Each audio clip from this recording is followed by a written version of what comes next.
Hello दोस्तों, स्वागत है आपका अपने YouTube चैनल ज्ञान सागर में। आज हम सुनने जा रहे हैं एक पुस्तक जिसका नाम है मैं कृष्ण हूँ और इसके लेखक हैं दीप त्रिवेदी। तो शुरू करते हैं। दीप त्रिवेदी बेस्ट सेलर मैं मन हूँ के लेखक कृष्ण के मन और उनके जीवन के रहस्यों पर से पर्दा उठा रहे हैं। मैं कृष्ण हूँ, मन और जीवन का मास्टर, एक कलाकार, एक प्रेमी, एक राजनेता, एक साइकोलॉजिस्ट, एक व्यवसायी, एक दूरदर्शी और एक गुरु।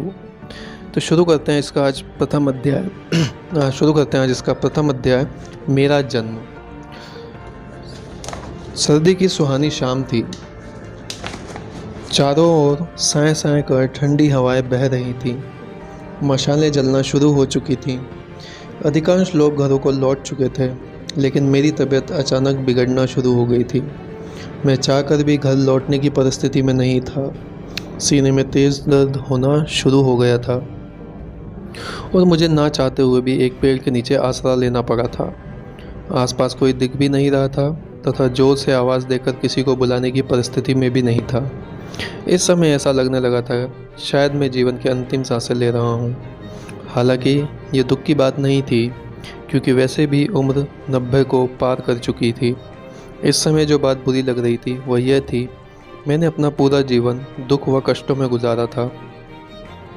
और इससे भी आश्चर्यजनक बात यह थी कि जीवन की संपूर्ण दुखद यात्रा अचानक एक दुस्वप्न के बनकर मेरी आंखों के सामने से गुजरना शुरू हो गई थी। वाकई जब से होश संभाला था, हमेशा बेइज्जती ही सही थी। जो जहाँ मिला था दुत्कारा ही था। जिसने भी जब कभी देखा था, तिरस्कार की नज़रों से ही देखा था। कमाल था, इतनी अवहेलना सहने के बावजूद स्वभावतः कभी किसी पर अपनी नाराज़गी तक प्रकट नहीं कर पाया था। बस मन ही मन जलता रहा था। लेकिन सच कहूँ तो आज जीवन के इस अंतिम पड़ाव पर हर उठाया हुआ कष्ट और हर सहा हुआ अपमान बड़ा व्यथित कर रहा था। हालांकि यह बात अलग है कि आज की अवस्था पूर्णतः भिन्न थी। उसमें एक सबक भी शामिल था। अब तक मैंने जीवन भर अपने साथ हो रहे दुर्व्यवहारों के लिए दूसरों को ही दोषी माना था, जिसके चलते मैंने भीतर ही भीतर बड़ा कष्ट भी भोगा था। सोचता था संसार दुष्टों से भरा पड़ा है, मेरे लायक नहीं है, यहाँ शरीफों का कोई काम नहीं। परंतु आज अंतिम समय यह समझ में आ गया था कि ताली हमेशा दो हाथों से बजती है, यानी कुछ न कुछ गलती मेरी भी रही होगी। बस यह ख्याल आते ही मैं स्वयं से नाराज़ हो उठा और उसके साथ ही मन स्वयं के दोष ढूंढने में लग गया। कहने का तात्पर्य, व्यथा आज भी थी, लेकिन उसका पैमाना बिल्कुल भिन्न था। नाराज़गी आज भी थी, परंतु उसका निशाना कोई और नहीं, मैं स्वयं था। और इस समय जब मृत्यु द्वार पर दस्तक दे रही थी, तब मैं सोचने लगा कि क्या इतनी असफलता और इतने अपमान के लिए सिर्फ दूसरे जवाबदार हैं? क्या मेरा अपना कोई दोष नहीं? कहीं मेरे होने का ढंग मेरा इन तमाम असफलताओं के लिए जवाबदार तो नहीं? निश्चित ही है, गलती मेरी ही है, मेरे अपने व्यक्तित्व की थी। मैं था ही इतना बेवकूफ़ कि मुझे साधारण से साधारण बात भी समझ नहीं आती थी। दरअसल मुझ में कोई एक कार्य भी ठीक से करने की क्षमता ही कहाँ थी। यही कारण था कि मैं कभी कुछ नहीं कर पाया और परिणाम स्वरूप पूरा जीवन दुलतियाँ खाते व गालियाँ सुनते बीत गया। मूर्ख ऐसा था कि जहाँ हाथ डालता असफल हो जाता, जो कार्य करता उल्टा हो जाता। अब भला इसमें दूसरों का क्या दोष? व्यर्थ क्यों पूरे संसार को गाली देना? कुल मिलाकर जीवन के इस अंतिम क्षण में ये पक्का एहसास हो चला था कि जीवन अकारण दूसरों को दोषी मानकर व्यर्थ गंवा दिया। देर से ही सही, पर अच्छा था कि आज जीवन के इन अंतिम पलों में दोष अपना नज़र आ रहा था। आश्चर्य यह है कि स्वयं का दोष क्या समझ आया। अचानक मैं अपने भीतर एक शक्ति का उदय होता हुआ महसूस करने लगा। उम्र के इस पड़ाव पर अनायास ही मेरे भीतर एक शांत परंतु शक्तिशाली व्यक्तित्व का उदय हो रहा था। इधर मौत किसी भी क्षण आने को थी, सांस रुकने को ही थी कि तभी परिवर्तित हुए व्यक्तित्व के कारण भीतर एक महासंकल्प हुआ। मेरी आत्मा से आवाज़ निकली, देख लेना दुनिया वालों, मेरा अगला जन्म ऐसा होगा कि मैं जहाँ हाथ डालूँगा मेरे हाथ सर्वत्र विजय ही लगेगी। मेरी बुद्धि, मेरे ज्ञान व मेरे आंतरिक शक्तियों की सभी समकालीन लोग कायल हो जाएंगे। मैं अगले जन्म में ऐसा कुछ कर दिखाऊंगा कि आने वाले युगों युगों तक मेरी प्रज्ञा की मिसालें दी जाएंगी, क्योंकि अब मैं दुनिया का दस्तूर समझ गया हूँ। यहाँ मनुष्य को स्वयं के द्वारा स्वयं का उद्धार करना पड़ता है, और वह करना मैंने प्रारंभ कर दिया है। अब अगले जन्म में मुझे सफल जीवन जीने से कोई नहीं रोक सकता। और भगवान, तू भी सुन ले, मैं अब किसी भी कीमत पर हताशा का एक और जीवन गुजारने को तैयार नहीं। यदि तुमने मेरे काम में अड़ंगा डालने की कोशिश की या मेरे जीने में व्यवधान पैदा करने की ज़रूरत की, तो मैं तेरे इन इरादों को कभी कामयाब नहीं होने दूंगा। मैं आज जीवन के इस अंतिम क्षण में यह संकल्प लेता हूँ कि अगला जन्म कैसा भी मिले, मैं तुझे हर हाल में जीत कर दिखाऊंगा। अपनी बुद्धि व चतुराई का परचम पूरे विश्व में फहरा कर दिखलाऊंगा। इस जन्म में तो मैंने जहाँ हाथ डाला वहीं हार का मुंह देखा। सब जीत गए मुझसे, मैं सबसे ही हारा। लेकिन यह निश्चित जान कि मेरा अगला जीवन एक यादगार विजय यात्रा होगी, चाहे तू सहयोग करे या ना करे। और तो और, यदि तुमने मेरे रास्ते में आने की कोशिश की तो ना सिर्फ तुझसे टकराऊंगा, बल्कि ये तय जान कि तुझे हरा कर भी दिखलाऊंगा। यहाँ संकल्प हुआ, वहाँ सांस गई। चलो, एक जिल्लत भरी ज़िंदगी से छुटकारा मिला। यूँ भी दूसरों से शिकायत अपने मन की कमज़ोरी ही दर्शाता है। मजबूत मन परिस्थितियों से लड़ने का संकल्प लेता है। अच्छा था जो कम से कम अंतिम क्षण मेरा मन मजबूत हुआ था। इससे और कुछ नहीं तो अगला जन्म सुधारने के आसार तो बन ही गए थे। उधर मालूम नहीं कितने वर्षों तक मेरी आत्मा मेरे सूक्ष्म मन के साथ शून्य में लीन रही। शायद धरती के 400-500 वर्ष बीत गए होंगे। वहीं यदि शून्य के समय की बात करूं तो यहाँ के बमुश्किल 10-1 रोज बीते होंगे। दरअसल यहाँ समय ठहर सा जाता है, क्योंकि यहाँ मन शांत है और ऊपर से यहाँ शरीर का कोई बंधन भी नहीं है। अतः यहाँ समय चलता नहीं बल्कि उड़ता है। खैर, अचानक ऐसा लगा जैसे कोई गहरी नींद से मुझे जगाने की कोशिश कर रहा है। मैं चौंक कर जागा और जागते ही समझ गया अब स्वर्ग सुख का समय समाप्त हुआ, अर्थात अगले जन्म की तैयारी हो चुकी है। फिर वही संसार, वही शरीर का बंधन, फिर वही मोह माया से भरा जीवन और वही दुखों का एक अंतहीन सिलसिला। तो इसका उपाय भी क्या है? यही जीवन की धारा है और इसे स्वीकारना ही रहा। लेकिन अभी सोचने वाली बात यह है कि चैन से सोया था संसार की चिंता छोड़कर, ये कौन मुझे पैदा करने के लिए मचल उठा, ज़रा देखूं तो। इस विचार के साथ ही अनायास मुझे धरती पर कुछ धुंधला धुंधला सा दिखाई देने लगा। अचानक मुझे धरती पर उड़ती हुई धूल नज़र आने लगी। थोड़ा ध्यान से देखने की कोशिश की तो देखता हूँ एक दौड़ता हुआ रथ और उस पर एक नई नवेली सजी धजी दुल्हन अपने पति के साथ प्रेम से विराजमान है। दोनों की उमंगें 7वें आसमान को छू रही हैं और एक विशालकाय व्यक्ति बड़े जोश से उनका रथ हाँक रहा है। इधर दृश्य साफ होने के साथ साथ मेरा होश ही नहीं, मेरी सजगता भी बढ़ती चली जा रही थी। समझते देर न लगी कि रथ पर सवार ये नई नवेली दुल्हन मेरी होने वाली माता देवकी है, जिसके गर्भ में मुझे अगला जन्म लेना है। और उसके बगल में उसके पति यानी मेरे होने वाले पिता वासुदेव बैठे हुए हैं तथा बड़े उत्साह से रथ हाँकने वाला और कोई नहीं, मेरे मामा कंस हैं। यह नज़ारा देखते ही मैं खुश हो गया। चलो, ज़िल्लतों से छुटकारा तो मिला। अगला जन्म किसी बड़े घर में होना तो तय हुआ। सच कहूँ तो लालन पालन राजमहल में होने के नाम से यहाँ पड़ा पड़ा भी मैं पागल हुए जा रहा था। अभी सपने देखना प्रारंभ भी किया था कि ये क्या, मैं फिर बेहोश हो गया और पता नहीं फिर कितने वर्ष बेहोश पड़ा रहा। वैसे तो आकाश में सूक्ष्म मन हमेशा बेहोश व सुप्त ही रहता है, क्योंकि यहाँ मन के लिए करने को कुछ विशेष होता नहीं। लेकिन ना जाने क्यों इधर मेरा सूक्ष्म मन बार बार होश में आने की कोशिश कर रहा था। आखिरकार उसका यह प्रयत्न रंग लाया और मैं एक बार फिर होश में आ गया। होश में आते ही धरती पर एक विचित्र घटना दिखाई देने लगी। मथुरा के बाहर वीरान जंगल में एक घने पेड़ के नीचे संत नारद हाथ में वीणा लिए बैठे हुए थे।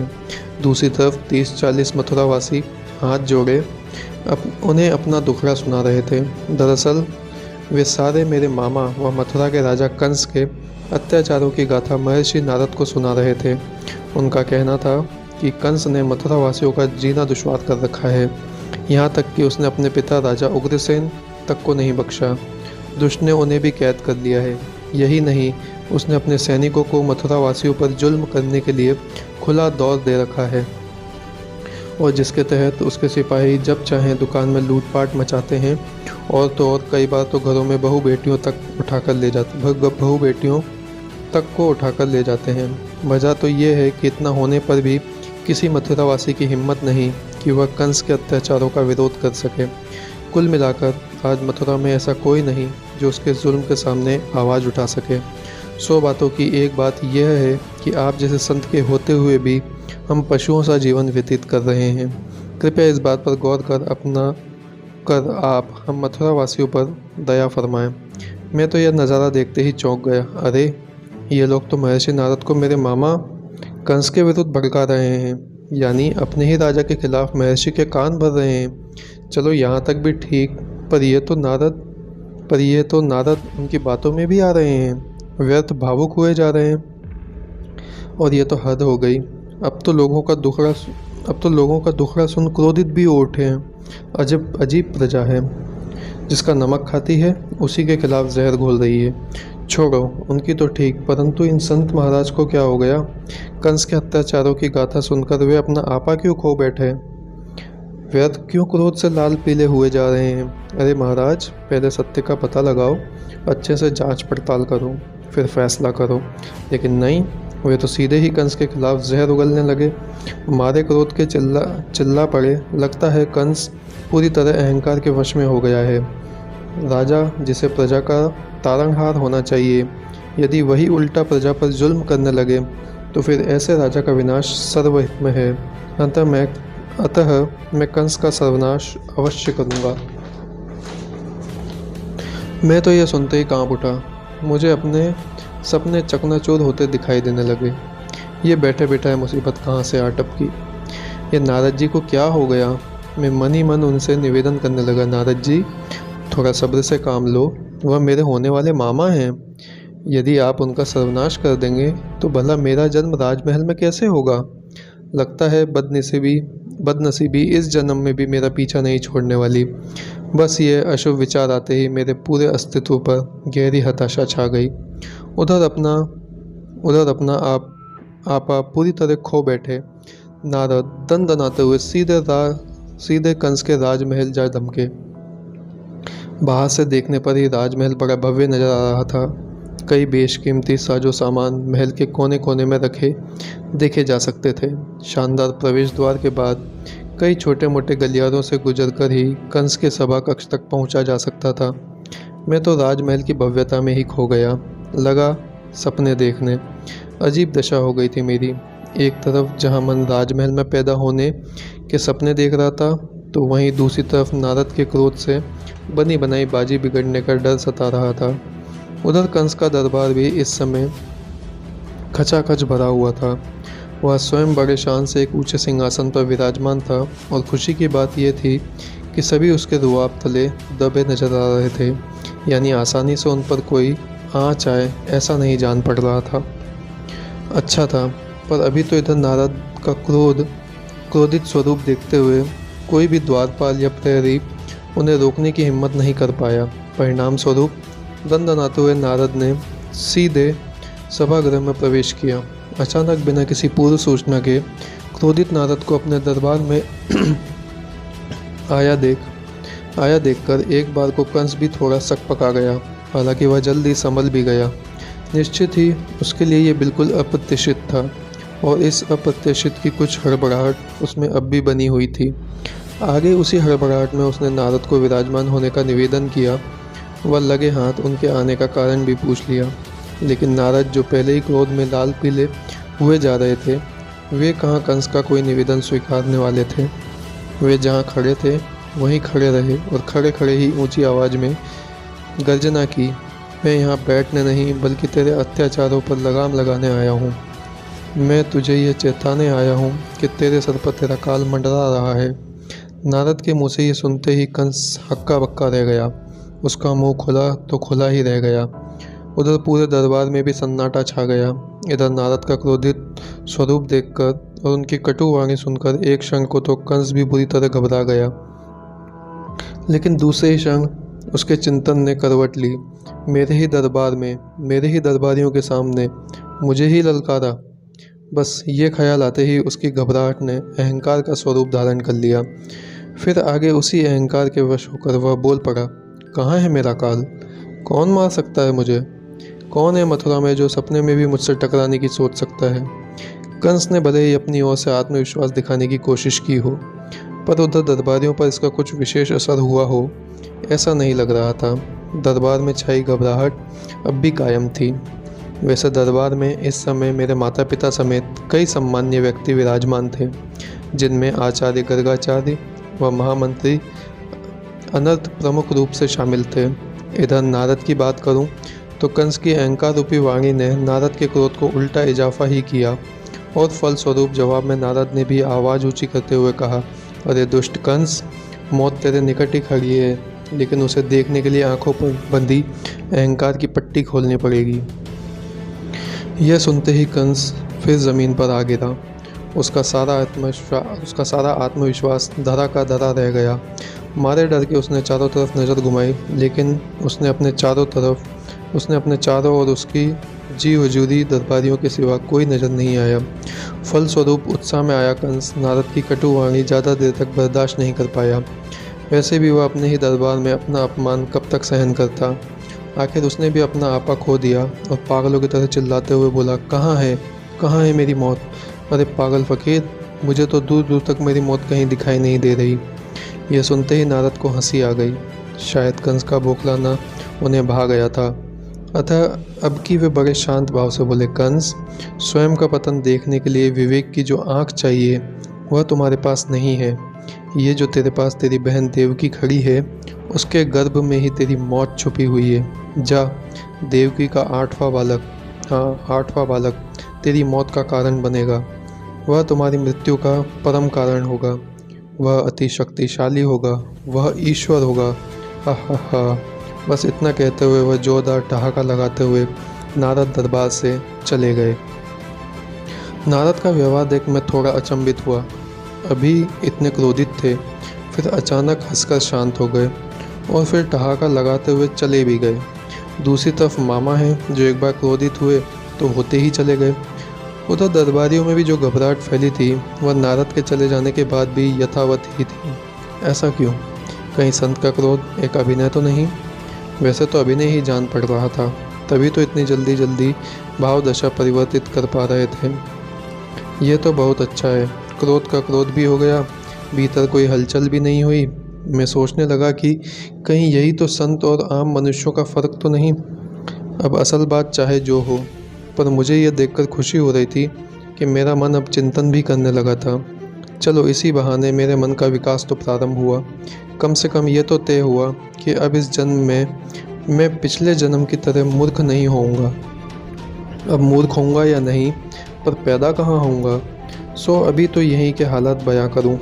जहां नारद की बातों से दरबार में भूचाल आया पड़ा था, जहां गर्गाचार्य व अनर्थ गहरी सोच में डूबे जान पड़ रहे थे, वहीं माँ देव की मारे घबराहट के अब भी कांप रही थी।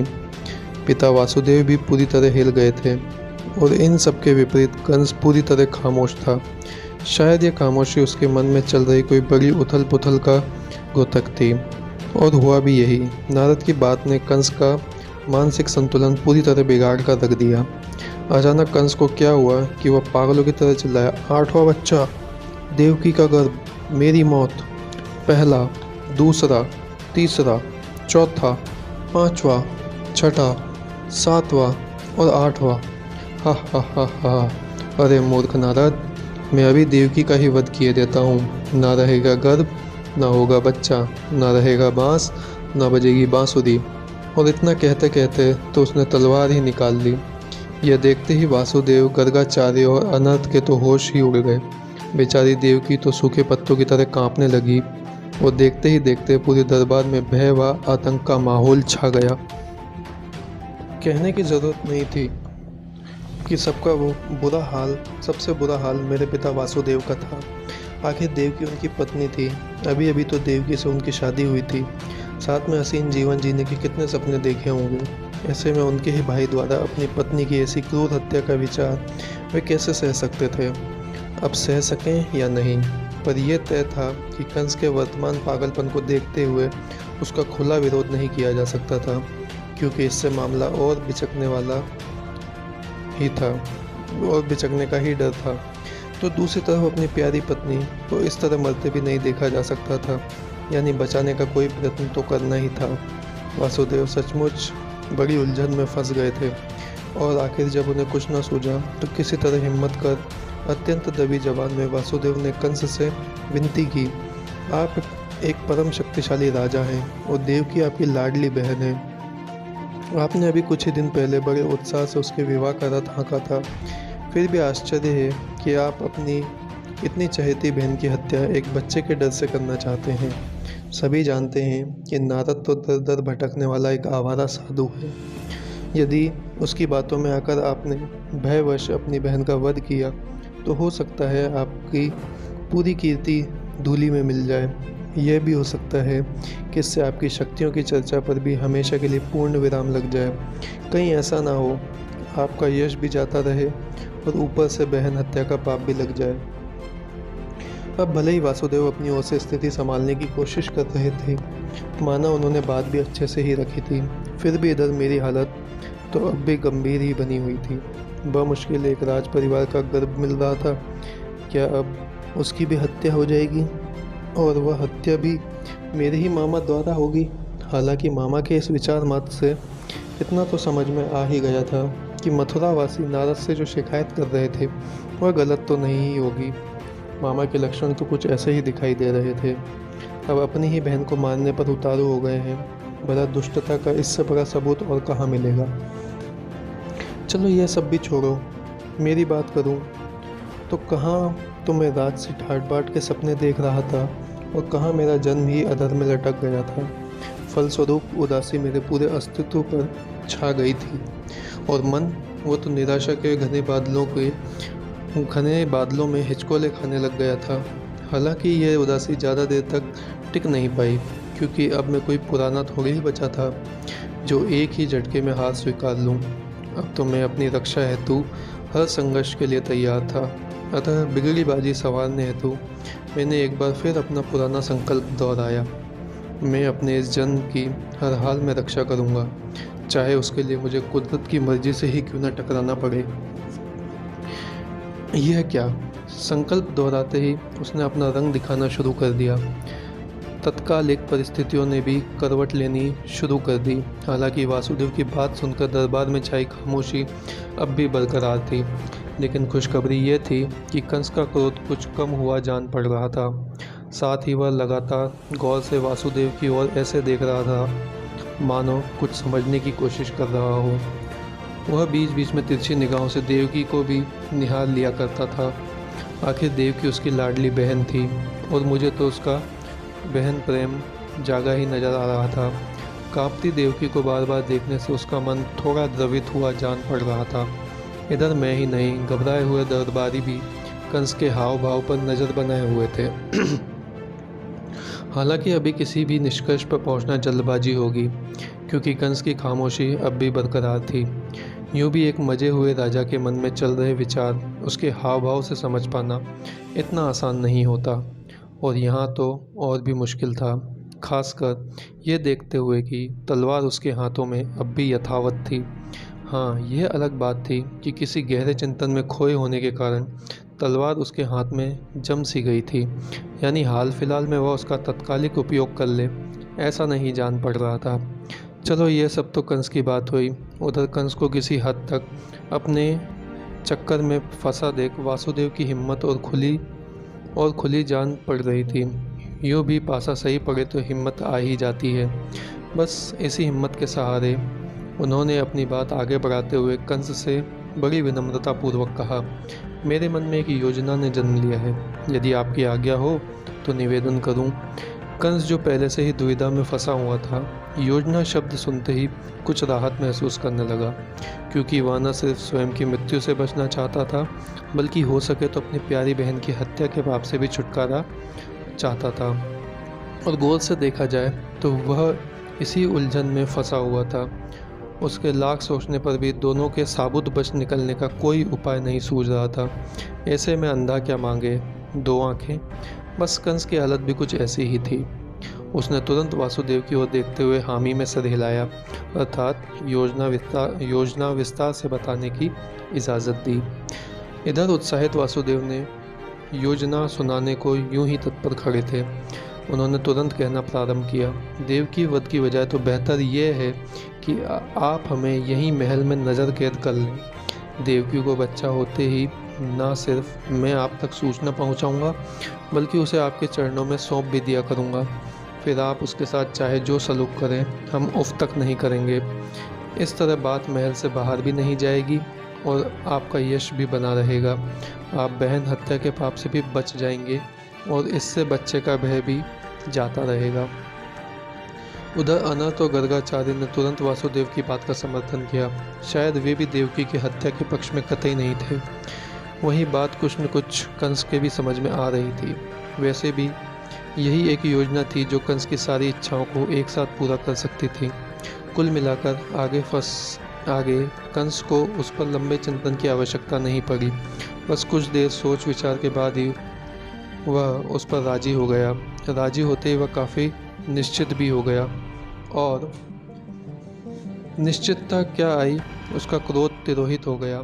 तत्पश्चात वह वासुदेव व देवकी दोनों को संबोधित करता हुआ बोला, ठीक है, मैं तुम्हारी बात मान लेता हूँ और उसके तहत आज से ही तुम दोनों मेरी नज़र कैद में रहोगे।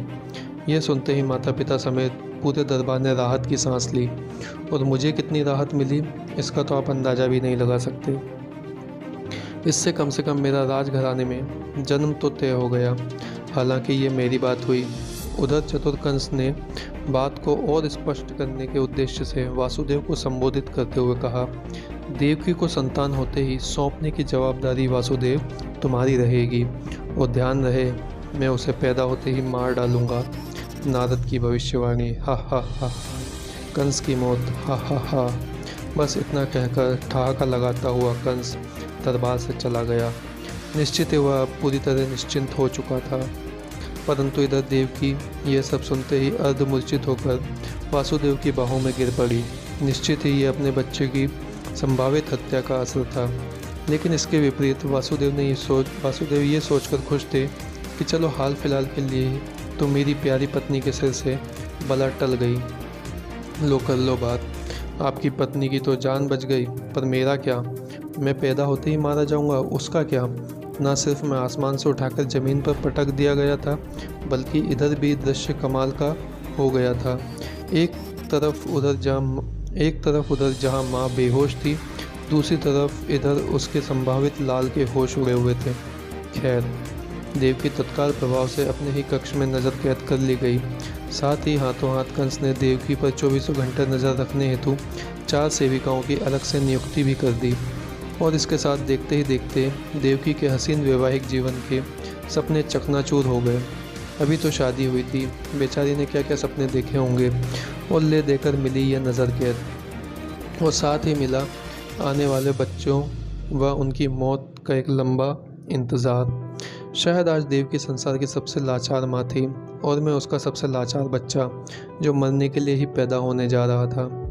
जैसे जैसे समय बीतता जा रहा था, वैसे वैसे नीचे माँ की धड़कन तेज होती जा रही थी, और यहाँ ऊपर मेरी घबराहट बढ़ती जा रही थी।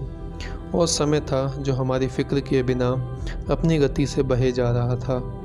ऐसे में समय कटने में क्या देरी लगनी थी। आखिर समय आ ही गया, और मेरे भाई ने देवकी के गर्भ से जन्म लिया, और वादे के मुताबिक खुद पिताजी ने इसकी सूचना कंस तक पहुंचाई। वाकई कितना निष्ठुर यह कार्य था जो पिताजी को निभाना पड़ रहा था। इतिहास में शायद ही किसी पिता को अपने ही बच्चे को मारने का निमंत्रण लेकर कभी किसी के पास जाना पड़ा होगा। उधर कंस तो मानो ऐसी किसी खबर का इंतजार ही कर रहा था। बस वह तो सूचना पाते ही तत्क्षण दंदनाता हुआ देवकी के कक्ष में जा घुसा। पीछे पीछे लाचार वासुदेव दौड़े चले आ रहे थे और उधर लाचार माँ ताजी ताजी प्रसूति के कारण अब भी बेहोश पड़ी हुई थी। पर कंस क्यों ये सब फिक्र करने लगा? उसके माथे पर तो अपनी मौत के भय को लेकर इतनी क्रूरता सवार थी कि उसने आव देखा न ताव, बस तेजी से देवकी के पास सो रहे निर्दोष नवजात शिशु को उठाया व पूरे क्रोध से उसे दीवार पर दे मारा। अब भला कंस के सामने बेचारे बच्चे की क्या बिसात। एक ही झटके में फर्श पर खून व बच्चे का मांस बिखर पड़ा। आश्चर्य था, इतना निष्ठुर कार्य करते वक्त भी एक क्षण को कंस का हाथ नहीं कांपा था। ये तो ठीक। तत्पश्चात बड़ी बेशर्मी से क्रूर अट्टहास लगाता हुआ वह कक्ष के बाहर ऐसे चला गया मानो कुछ हुआ ही न हो। उधर दीवार से सटे सटे वासुदेव ये दृश्य देखते ही जमीन पर लुढ़क पड़े।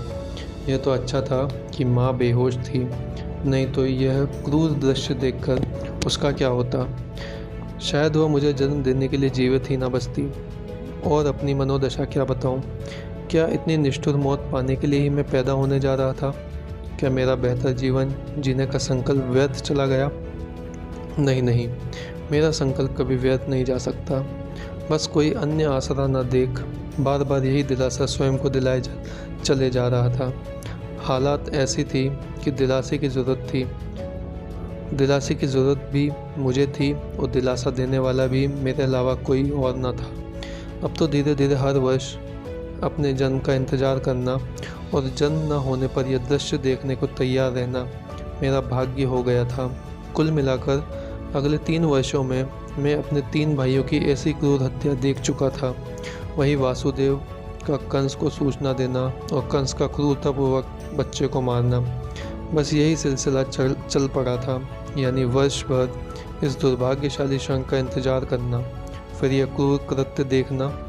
यह तो अच्छा था जो मैं अब तक पैदा नहीं हुआ था, वरना मेरी आत्मकथा शुरू होने से पूर्व ही खत्म हो गई होती। वहीं यदि दूसरे तरीके से सोचूं तो ये कुदरत की मेरे साथ क्रूरता थी जो मुझे हर वर्ष अपने भाइयों की ऐसी मौत देखनी पड़ रही थी। खैर, इधर अब तक घटे हादसों ने मेरे सूक्ष्म मन पर कंस की क्रूरता, वासुदेव की लाचारी और देवकी की पीड़ा की अपनी एक गहरी छाप बनाना शुरू कर दी थी। उधर मैं अब तक सिर्फ इतना जानता था कि मुझे देवकी के गर्भ से अगला जन्म लेना है, परंतु किस क्रम में पैदा होने वाला हूँ यह नहीं जानता था। यानी उत्सुकता के नाम पर कब मरना है इसका इंतज़ार था। वहीं यदि मनोदशा की बात करूं तो यहाँ एक और मेरा मन हर बच्चे की मृत्यु के साथ एक भयंकर वेदना झेल रहा था। वहीं दूसरी ओर यह संतोष भी दे रहा था कि चलो कम से कम मैं अब तक पैदा नहीं हुआ हूँ। लेकिन कब तक? बस यही सोचकर मन फिर विचलित हो उठता था। कमाल था, समय पार की दुनिया में भी समय काटे नहीं कट रहा था। समय शून्य स्वर्ग की दुनिया में भी न सिर्फ समय रूपी महान नर्क को भोगना पड़ रहा था, बल्कि भावों के उतार चढ़ाव को भी झेलना पड़ रहा था। कहने का तात्पर्य आज नहीं तो कल। बस इस इंतजार ने समय की उपस्थिति का पक्का एहसास करा दिया था। वहाँ इससे भी यह भी समझ गया था कि समय का पता न चलना स्वर्ग है और समय का एहसास नर्क है। शायद यही शास्त्रों में चर्चित स्वर्ग और नर्क का सार होना चाहिए होगा।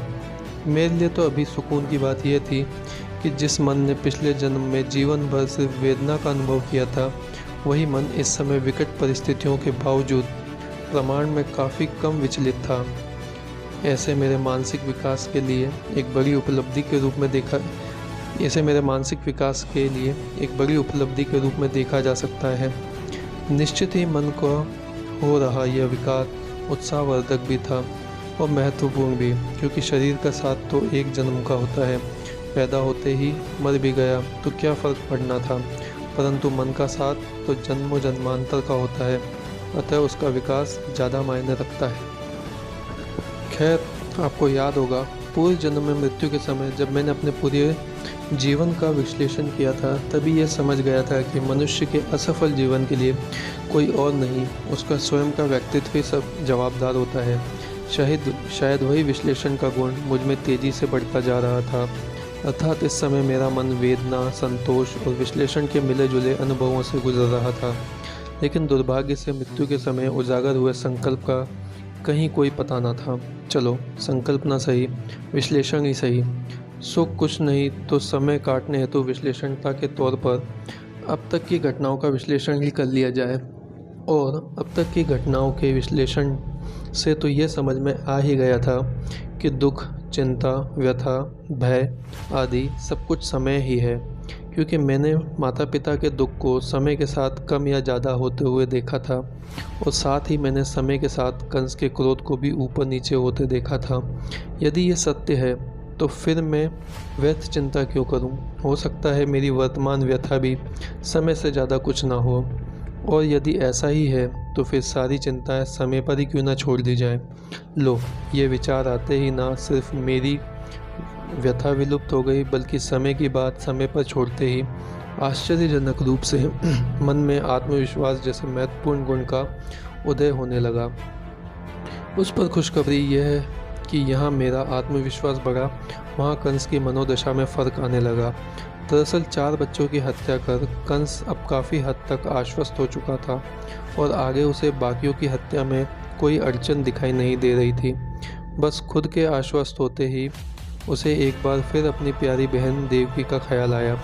एक तो बहन का यह हाल देख भीतर ही भीतर वह व्यतीत तो हो ही रहा था, वहीं दूसरी और उसे अब वासुदेव की नीयत और उसकी सुझाई योजना पर भी रत्ती भर शंका नहीं बची थी।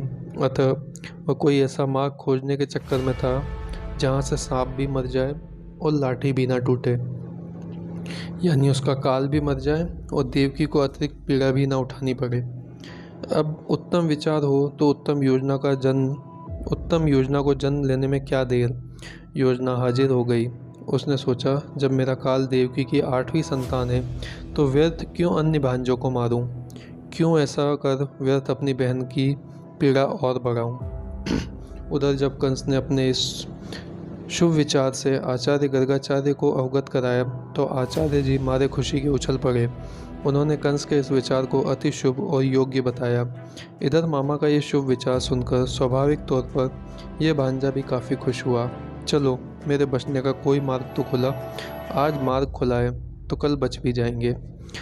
अब वह तो वक्त ही बताएगा, पर अभी तो इधर मेरी विश्लेषण क्षमता दिन ब दिन बढ़ती चली जा रही थी और उसी की बदौलत मुझे ये एहसास होने लगा था कि मेरे अंदर घटते बढ़ते आत्मविश्वास से कंस की मनोदशा का कोई ना कोई ताल्लुक अवश्य होना चाहिए।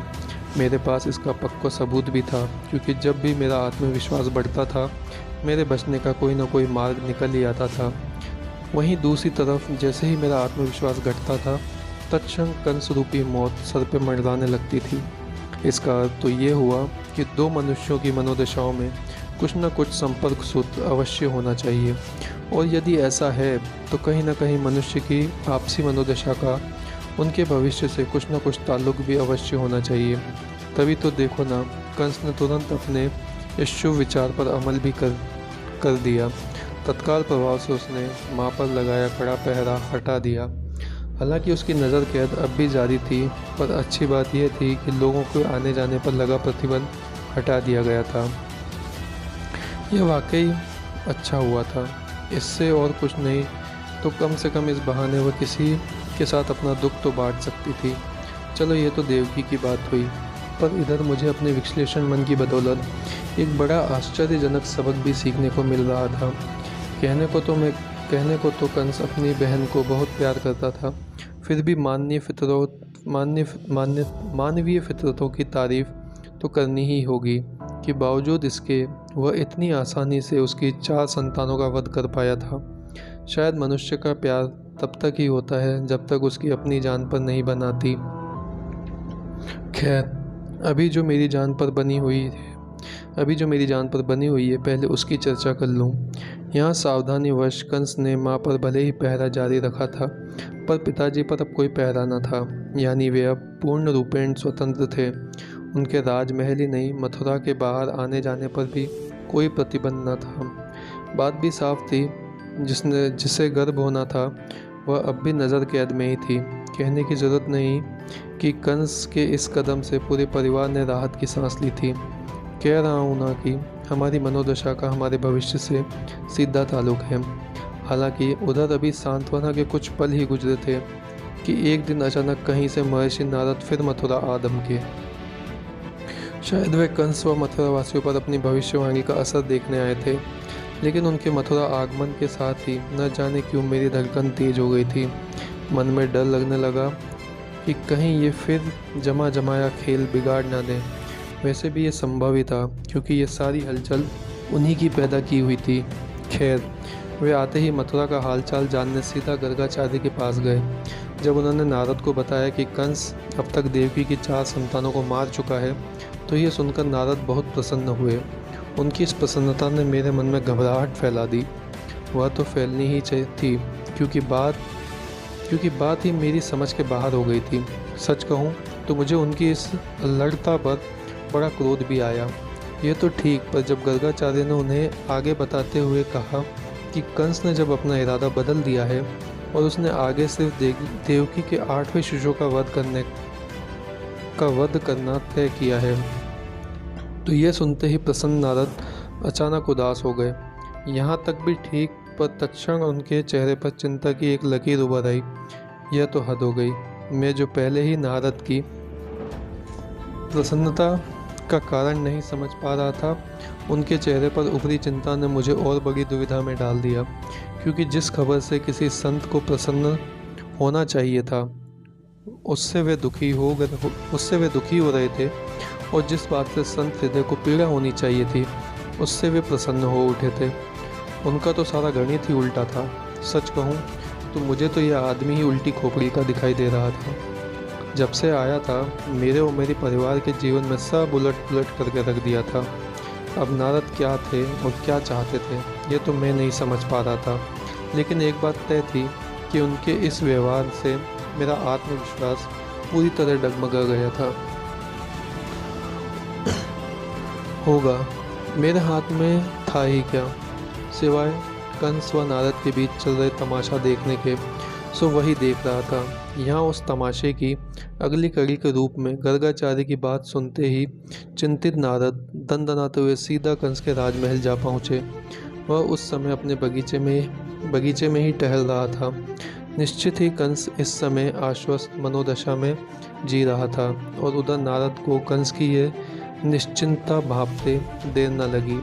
वहीं दूसरी ओर पूरे शिष्टाचार से नारद का अभिवादन कर कंस ने भी अपने आश्वस्त मानस का सबूत दे ही दिया था। उधर नारद को यह सब देख गहरा आघात लगा जान पड़ रहा था। वे एक गहरी सोच में डूबे हुए साफ दिखाई दे रहे थे। स्पष्ट लग रहा था कि वे कंस से काफ़ी कुछ कहना चाहते हैं, परंतु कैसे कहें यह नहीं समझ पा रहे हैं। बस इसी उलझन मनोदशा में उनकी निगाह कंस के बगीचे को यहाँ वहाँ निहार रही थी। तभी अचानक उनकी नज़र दूर खड़ी एक बैलगाड़ी पर पड़ी। बैलगाड़ी देखते ही नारद के चेहरे पर चमक आ गई। शायद उन्हें बात शुरू करने का सिरा मिल गया था। उन्होंने तुरंत इशारे से कंस को बैलगाड़ी के निकट बुलाया, और फिर बैलगाड़ी का पहिया दिखाते हुए भी उन्होंने कंस से पूछा, इस पहिए को ध्यान से देखो। क्या तुम इस चक्र में पहली लकड़ी कौन सी है और 8वीं कौन सी है, ये बता सकते हो? कंस गौर से पहिए को देखने लगा। काफ़ी देर तक पहिए को घूरने के बाद भी जब उसकी समझ में कुछ नहीं आया, तो उसने असमर्थता में अपना सिर हिला दिया। नारद को तो मानो जो चाहिए था वो मिल गया।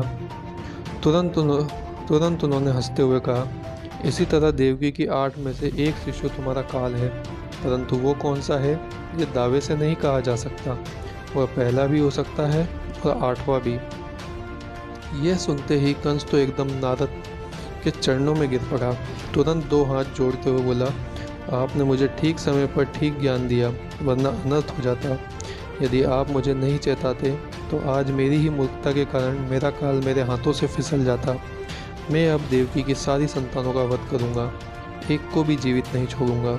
बस नारद का काम हो चुका था। तत्क्षण वे नारायण नारायण कहते हुए चले गए।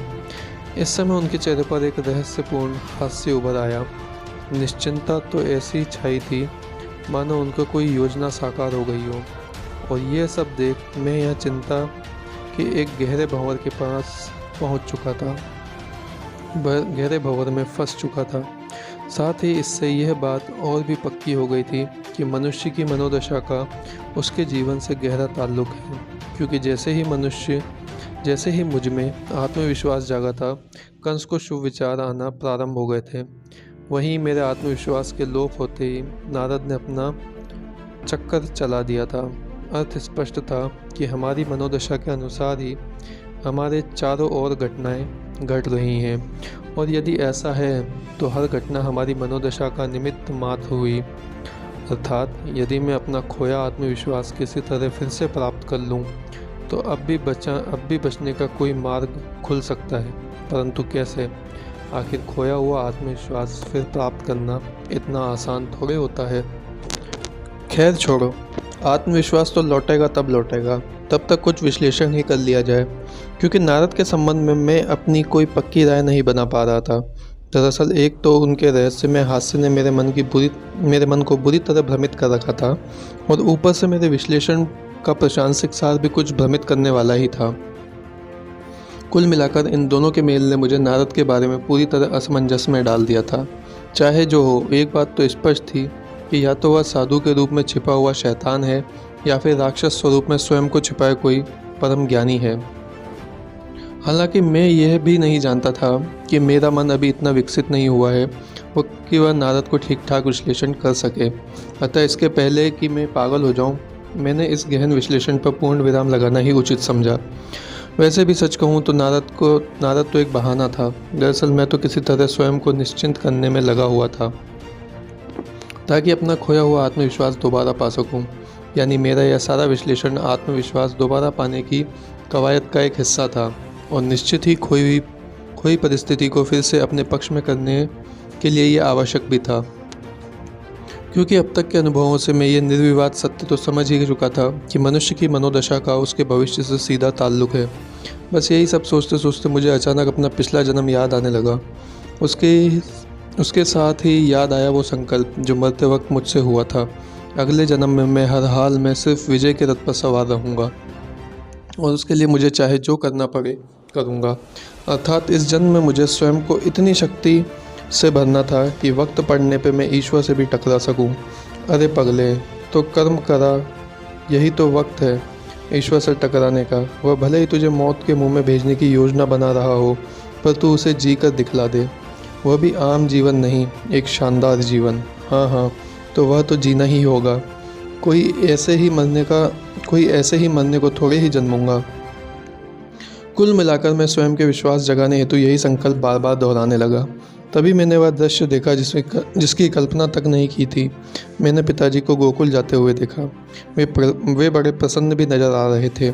शायद पूरे 4 वर्ष की नज़र कैद के बाद आज़ाद होने का यह परिणाम था, लेकिन नहीं, दरअसल इस खुशी के पीछे कोई और ही राज छिपा हुआ था। खैर, उसकी चर्चा आगे कर ली जाएगी। पहले गोकुल के बाबत बता दूं। गोकुल एक छोटा परंतु सुंदर गांव नज़र आ रहा था। पूरे गांव में बमुश्किल 25-30 कच्चे पक्के मकान थे। न जाने क्यों यह गांव मुझे पहली नज़र में ही भा गया था। उधर गोकुल पहुंचते ही पिताजी सीधे वहां के मुखिया नंद के घर गए। यह तो ठीक, पर वहां क्या देखता हूं कि पिताजी के और भी विवाह हुए हैं।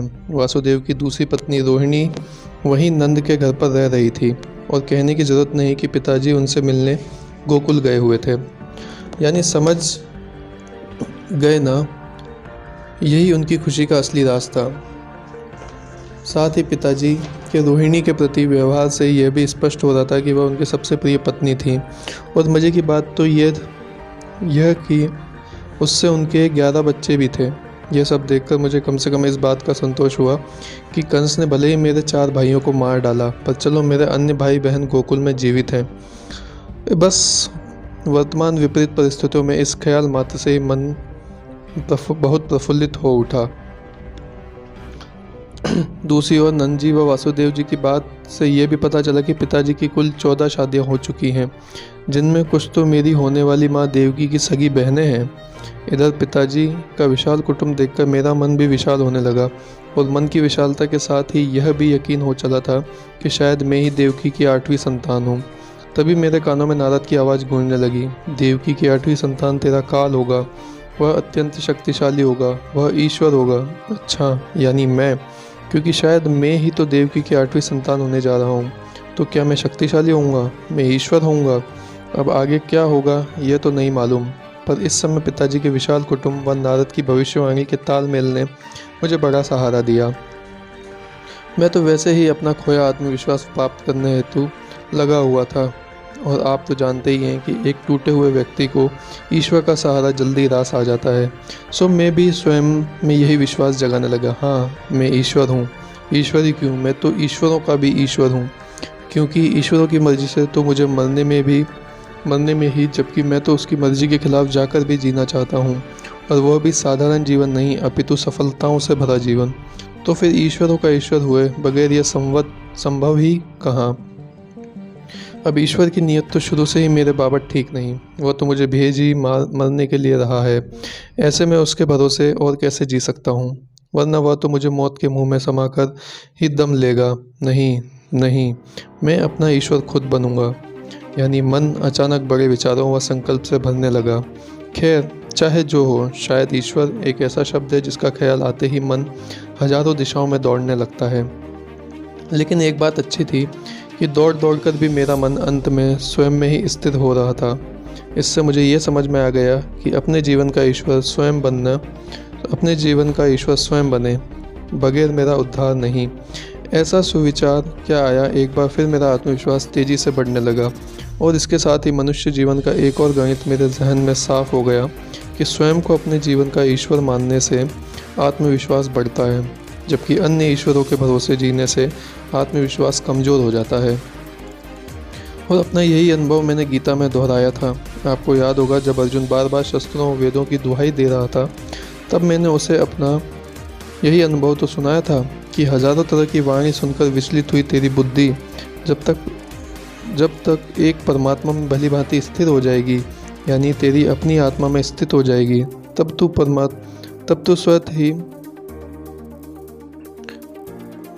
तू स्वतः ही सुने हुए व सुनने में आए सारे वचनों से मुक्त हो जाएगा। और हाँ, यह भी तो कहा था कि याद रख अर्जुन, मेरा भक्त यानी सिर्फ अपनी अंतरात्मा में ईश्वर खोजने वाला भक्त कभी नष्ट नहीं होगा। अभी तो इन सभी विचार के तहत मेरे पास अपने स्वयं के ईश्वर बने बगैर कोई चारा ही नहीं था, और मैं बनने को तैयार ही बैठा था। बस मान लिया अपने को अपना ईश्वर, यानी मैं अब नष्ट नहीं होऊंगा। अभी यह सोच आश्वस्त हुआ ही था कि यहाँ तो सब उल्टा हो गया। इधर मेरा आत्मविश्वास बढ़ा, उधर कंस की क्रूरता में इजाफा हुआ, वह भी इस हद तक कि उसने अब देवकी की बची 4 संतानों को एक खुले प्रांगण में समारोह पूर्वक मारना तय किया। लो कर लो बात, ये तो मामा अपने भांजों की हत्या का समारोह मनाने जा रहा है। यानी कि मेरी सोच ही गलत हो गई। मेरा मानस, जो नारद के गणित को पहले ही नहीं सुलझा पा रहा था, आत्मविश्वास के इस उल्टे प्रभाव ने उसे और उलझा कर रख दिया, और जिसके फलस्वरूप बमुश्किल प्राप्त किया आत्मविश्वास पूरी तरह डगमगा गया। यह तो 4 दिन चले 2.5 कोस वाली बात होगा। अभी तो उधर देवकी को 5वीं संतान होने का समय भी नज़दीक आ ही गया था। इधर कंस भी पूरी तरह चौकन्ना था। अब कि जैसे वासुदेव ने कंस को 5वां पुत्र होने की सूचना दी, कंस ने तक्षण शिशुवध महोत्सव में सम्मिलित होने के लिए पूरे शहर में ढिंढोरा पिटवा दिया। यानी अब की नवजात शिशु का वध एक उत्सव के रूप में मनाए जाने का पूरा इंतजाम हो चुका था। मैं बुरी तरह विचलित हो उठा। अब यही दिन देखना बाकी रह गया था। यह तो सारा संकल्प धरा का धरा रह गया था। हाँ, एक बात अच्छी थी कि मन के किसी कोने में थोड़ा बहुत विश्वास अब भी कायम था। आशा बनी हुई थी कि मेरा लिया संकल्प पूरी तरह व्यर्थ कैसे जा सकता है। खैर, आज उत्सव का दिन था। प्रांगण मथुरा वासियों से खचाखच ऐसे भर गया था मानो कोई शानदार महोत्सव मनाया जाने वाला हो। निश्चित ही कुछ लोग कौतूहलवश आए होंगे, परंतु स्पष्ट अधिकांश लोग कंस के भय के कारण आए जान पड़ रहे थे। इसमें भी कोई दो राय नहीं कि कंस इस समय अपनी क्रूरता के सर्वोच्च शिखर पर विराजमान था। अपनी मौत से डरा कंस मानवीयता तक भूल गया था। उसकी क्रूरता का आलम यह था कि देवकी के पास सो रहे नवजात शिशु को बड़ी निर्दयता पूर्वक उसने अपने हाथों में पकड़ा। वह दंदनाता हुआ बड़ी शान से उत्सव प्रांगण की ओर रवाना हुआ। पूरे रास्ते नवजात शिशु को बड़ी क्रूरतापूर्वक अपने पंजों में जकड़े हुए पूरे शान से उत्सव प्रांगण की ओर बढ़ा जा रहा था और हमेशा की तरह लाचार वासुदेव उसके पीछे पीछे दौड़े चले जा रहे थे। उधर जैसे ही कंस ने प्रांगण में प्रवेश किया, करतल ध्वनि से उसका स्वागत किया गया। इससे उत्साहित हो कंस ने बड़ी निर्दयता पूर्वक हाथ में पकड़े बच्चे को पास ही पड़ी एक पत्थर की शिला पर दे मारा। शिला पर खून बह निकला। वह तत्काल मांस के लोचे चारों ओर बिखर गए। देखते ही देखते उस नवजात शिशु के प्राण पखेरु उड़ गए। इधर कंस का कार्य समाप्त हुआ तो उधर मथुरा वासियों के लिए एक तमाशा खत्म हुआ। वहीं दूसरी तरफ देखते ही देखते एक माँ ने अपना बच्चा खो दिया। खैर, अपने भाई का इतना भयानक अंत देखकर मेरा मन बुरी तरह कांप उठा। किसका नहीं कांप उठेगा? क्या एक नवजात शिशु की हत्या इतनी निर्दयता पूर्वक भी की जा सकती है? वह भी उसके अपने सगे मामा द्वारा। मेरे तो कुछ समझ में आना ही बंद हो गया था। और फिर असली सवाल यह था कि अपने निर्दोष भांजों की निर्मम हत्या कर कंस पा क्या रहा है? मौत से छुटकारा? नहीं, वो तो आज नहीं तो कल आनी ही है। तो फिर आखिर वह ऐसा क्यों कर रहा है? कहीं संसार कुछ पाने की लालच में या कुछ खोने के भय से हो रहे अत्याचारों का जोड़ तो नहीं होगा? अभी तो संसार में जाने व जीवित बचने के ही लाले पड़े हुए। ऐसे में इतनी लंबी सोच के क्या फ़ायदे? इधर फिर देवकी की छठी संतान हुई और फिर कंस ने उसी निर्दयतापूर्वक उसको पकड़कर प्रांगण में ले गया। फिर उसका वही करतल ध्वनि से स्वागत हुआ और फिर उसने निर्ममतापूर्वक उसकी हत्या कर डाली। अब मरने वाला तो मर ही रहा था, लेकिन वहाँ शून्य में पड़ा मैं भी चैन से ना तो जी पा रहा था, ना ही पैदा होकर छूट पा रहा था। कुल मिलाकर एक के बाद एक भाइयों की मृत्यु देखना मेरा भाग्य हो गया था। न मेरा आत्मविश्वास कोई काम आ रहा था और न ही मेरा संकल्प ही अपना कोई रंग दिखा पा रहा था। लेकिन कहते हैं ना कि समय हमेशा एक सा नहीं रहता। यही हुआ। अब की समय ने एक नई अंगड़ाई ली। देवकी की 7वीं संतान के रूप में एक पुत्री ने जन्म लिया। मैं खुश हुआ, शायद वह बच जाए। हो सकता है मामा को अपनी भांजी पर तरस आ जाए। सोचे भांजी से क्या खतरा। लेकिन नहीं, कंस नारद की आगाही से ऐसा भयभीत हुआ था कि वैसे ही शानदार समारोह आयोजित कर उसने क्रूरतापूर्वक मेरी बहन की भी हत्या कर दी। यह दृश्य देखकर मेरा तो हृदय ही बैठ गया। खैर, अब यह तो तय हो ही चुका था कि देवकी की 8वीं संतान मैं ही हूँ। वह मैं ही हूँ जिसके कारण कंस ने 7 मासूमों की जान ली थी। दूसरी तरफ ये भी सच था कि मुझ मासूम का हश्र भी उनसे कुछ भिन्न होता हुआ नज़र नहीं आ रहा था। ये सोच में उदास हुआ ही था कि अचानक एक नए ही चिंतन में डूब गया। जब देवकी की 8वीं संतान मैं ही था तो फिर नारद ने व्यर्थ क्यों बाकी 7 को मरवाया? और यदि मुझे पैदा होते ही मरना है तो नारद ने 8 की हत्या व्यर्थ करवाई। क्या नारद की देवकी से कोई शत्रुता थी या मजाक में उसने सबको मरवा डाला? लेकिन भला कोई बैठे बैठा ऐसा मजाक क्यों करेगा? अर्थात जरूर इसके पीछे कोई राज होगा जो मेरी समझ में नहीं आ रहा है। पता नहीं क्यों अचानक मेरे मन में नारद के प्रति विश्वास जागने लगा। हालांकि इस विश्वास का मेरे पास कोई ठोस कारण नहीं था। तो क्या? वैसे भी विश्वास के कोई ठोस कारण होते भी नहीं हैं। सौ बातों की एक सुखद बात यह थी कि कहीं ना कहीं मेरे भीतर ये विश्वास जागा था कि नारद की बात में कुछ न कुछ तथ्य अवश्य होना चाहिए। और यदि ऐसा है तो नारद के कहे अनुसार मेरा हश्र मेरे बाकी भाई बहनों जैसा कभी नहीं होगा। तो क्या मैं सचमुच बच निकलूँगा? शायद हाँ। मेरा विश्वास का लोटा एक खुशखबरी ने तत्क्षण दस्तक दी। निश्चित ही खुशखबरी मथुरा से तो होने से रही। जी हाँ, वह मुझे पहली नज़र में पसंद आए गांव गोकुल से थी, जहाँ मेरे एक और भाई ने जन्म लिया था। दरअसल वासुदेव को रोहिणी से बलराम नामक एक पुत्र हुआ था। खुशखबरी यह है कि चिंता की कोई बात नहीं थी क्योंकि वह पूरी तरह सुरक्षित था। सीधी बात है, उस पर नारद की भविष्यवाणी की तलवार थोड़ी लटक रही थी। कहने का तात्पर्य देवकी के बच्चों को छोड़कर पिताजी की अन्य संतानों पर कहीं कोई खतरा न था। ऐसे में स्वाभाविक तौर पर बहन की मौत से व्यथित हुआ मेरा मन बड़े भैया को जीवित देखकर बड़ी राहत महसूस करने लगा। और निश्चित ही यह राहत इस समय मेरे वर्तमान मानस के लिए एक बड़ा सहारा थी। इधर देखते ही देखते इसका एक सकारात्मक परिणाम भी आया। जाने क्या हुआ कि अचानक मन पूरी तरह भयमुक्त हो गया और मन के भयमुक्त होते ही आत्मविश्वास अपने सर्वोच्च शिखर पर जा बैठा। इधर आत्मविश्वास का लौटा विश्लेषक मन भी पूरी तरह सक्रिय हो गया। मौका पाकर उसने भी एक गहरी डुबकी लगाते हुए वर्षों से उलझी नारद के गणित की गुत्थी सुलझा ली।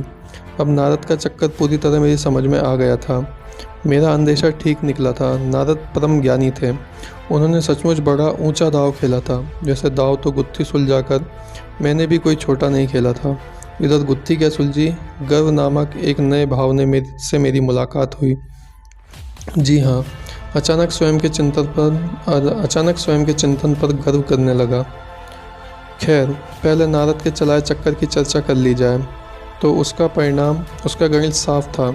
वे कंस के अत्याचारों पर लगाम तो लगाना चाहते थे, परंतु उनकी दुविधा ये थी कि कंस के सामने कोई टिक सके या उसे ठिकाने लगा सके। ऐसा उस समय उनको मथुरा में कोई नज़र नहीं आ रहा था। अतः इस कार्य के लिए उनको किसी शक्तिशाली के जन्म की आवश्यकता महसूस हुई। नारद, जो कि अदृश्य जगत के गणित के एक पक्के गणक हैं, उनके तत्क्षण एक शक्तिमान बच्चे के जन्म का पूरा गणित अपने अंतर में जमा लिया और फिर देवकी की 8वीं संतान तेरा काल होगी कहकर हाथों हाथ उन्होंने उस शक्तिशाली बालक को जन्म भी दे दिया। यही नहीं, साथ ही लगे हाथों ईश्वर कहकर अपने आत्मविश्वास की शक्ति भी प्रदान कर दी। वहीं उनके इस गणित में दूसरी गौर करने लायक बात यह थी कि कंस का वर्तमान अहंकार इतना मजबूत नहीं था कि उसे तुरंत तोड़ा जा सके। अतः नारद चाहते थे कि कंस देवकी के 7 बच्चों की हत्या करे, जिससे उसके वर्तमान अहंकार में कुछ बढ़ोतरी हो, और शायद इसीलिए उन्होंने पहले, दूसरे या 5वें छठे को नहीं, 8वें को उसका काल कहा। उधर कंस ने भी पहले 4 बच्चों का वध कर अपने कदम नारद के गणित की ओर तेजी से बढ़ा ही लिए थे, लेकिन जब उसने 8वें बच्चे को छोड़कर बाकी सबको ना मारने का सुविचार आया तो नारद विचलित हो गए। स्वाभाविक तौर पर इससे उन्हें अपना गणित लड़खड़ाता हुआ नजर आने लगा, क्योंकि यदि ऐसा हुआ तो कंस का अहंकार अपनी चरम सीमा पर कैसे पहुंचेगा, और अहंकार के बगैर चरम सीमा पर पहुंचे उसका विनाश कैसे होगा। लेकिन कहते हैं ना कि जो हार मान गए वह संत कैसा। बस नारद ने गाड़ी के पहिए की लकड़ियाँ बताकर कंस को सभी बच्चों की हत्या के लिए उकसाया और बेचारा भयभीत कंस नारद के जाल में फंस गया। दरअसल नारद ने ऐसा कर कंस के पाप और अहंकार में बढ़ोतरी निश्चित की, क्योंकि अहंकार का यह नियम है कि वह एक शिखर पर पहुंचकर स्वतः ही टूट फूट कर खत्म हो जाता है। पहले तो आम मनुष्यों की तरह यह गणित ना समझ पाने की वजह से मैं भी विचलित हुआ था कि नारद कैसे संत हैं जो कंस को बाल हत्या के लिए उकसा रहे हैं। लेकिन आज जब बात समझ में आ गई तो मैं नारद के गणित का कायल हो गया। उसने 7 बच्चों को मरवाया ऐसा नहीं था, क्योंकि वह उद्देश्य जगत में लाखों ऐसे सूक्ष्म मन मौजूद हैं जो अपने पूर्व जन्म में इतनी हताश मनोदशा में मरे हैं कि अपने अगले जन्म में जन्मते ही मौत के मुख में समाने को तैयार ही बैठे हैं, यानी जिनमें जीने की लालसा ही नहीं बची है और जो यहाँ पड़े फिर मौत का बहाना खोज रहे थे, अर्थात कुछ न सही तो बीमारी ही सही। खैर, अब मेरा विश्लेषण एकदम साफ था। 2 जगत एक साथ जीवित व कार्यशील हैं। एक दृश्यमान जगत जहाँ ये सारी घटनाएं दृश्यमान हो रही हैं, और दूसरा मन, जो उसके कंपनों का अदृश्य जगत, जो मनुष्यों के भीतर भावों व विचारों के रूप में निरंतर प्रकट हो रहा है। दरअसल यह दृश्य जगत जहाँ ये सारी घटनाएं घट रही हैं, वह तो परिणाम मात्र हैं, जिसके तमाम कारण मनुष्य के मन रूपी अदृश्य जगत से उत्पन्न हो रहे हैं। सचमुच आज मेरी विश्लेषण क्षमता ने नारद का गणित समझकर बड़ी ऊंची छलांग लगाई थी। साफ था, यहाँ लाखों मन ऐसे ही किसी जन्म का इंतजार कर रहे होते हैं, जो पैदा होते ही मौत के मुंह में समाकर अपने पूर्व जन्म की हताशा से छुटकारा पाना चाहते हैं, ताकि एक नई आशा के साथ अपना अगला जन्म प्रारंभ कर सके। नारद ने तो बस ऐसे 7 में सूक्ष्म मन को राह दिखाई थी, अतः उन पर बाल हत्या का इल्ज़ाम लगाया ही नहीं जा सकता है। वहीं दूसरी ओर जब यहाँ मुझे ये भी अदृश्य जगत का गणित समझने के बाद भाइयों की मौत का दुख पालने का कोई कारण नहीं बचा था, मेरे हिसाब से तो नारद यह भी जानते थे कि नवजात शिशुओं की क्रूर हत्या से भीतर ही भीतर मथुरावासियों में कंस के प्रति क्रोध अवश्य बढ़ेगा, और जो आज नहीं तो कल उनके गणित का सहायक सिद्ध होगा। और तो और, अब तो वे 8वें को ईश्वर कहने के पीछे भी मुझे उनका गणित ही नज़र आ रहा था, ताकि उस बालक से सबकी उम्मीदें जागे और जिसके चलते हो सकता है उसे बचाने के चक्र भी गतिमान हो जाएं। अर्थात अब तक जो कुछ भी घटा वो पूरे कमाल नारद के शब्दों का था। बाकी सब, यानी मेरे संभावित माता पिता, भाई बहन और कंस तक, सब उस गणित के उपकरण मात्र थे। यहाँ तक कि मेरे मन में उतार चढ़ाव भी नारद के उसी गणित को आभारी थे।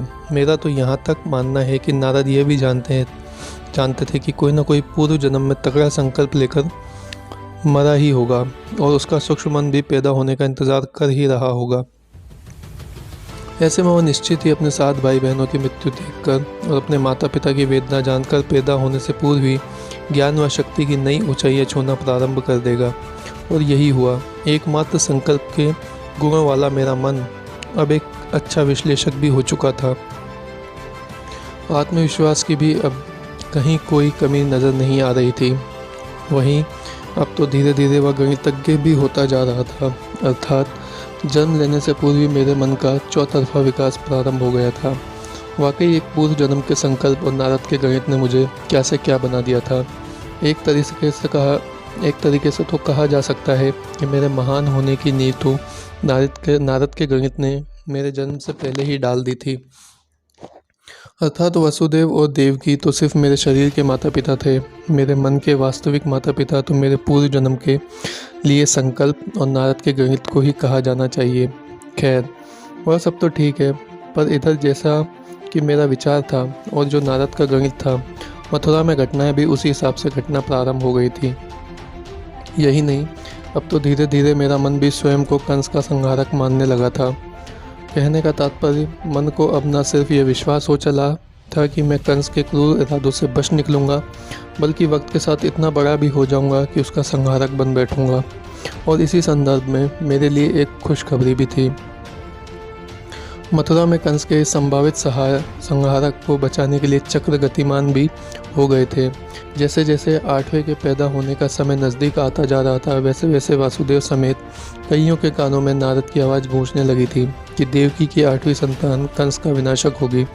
और इसका एक सुखद परिणाम ये आया कि वासुदेव के मन में मुझे बचाने की इच्छा जागृत हुई।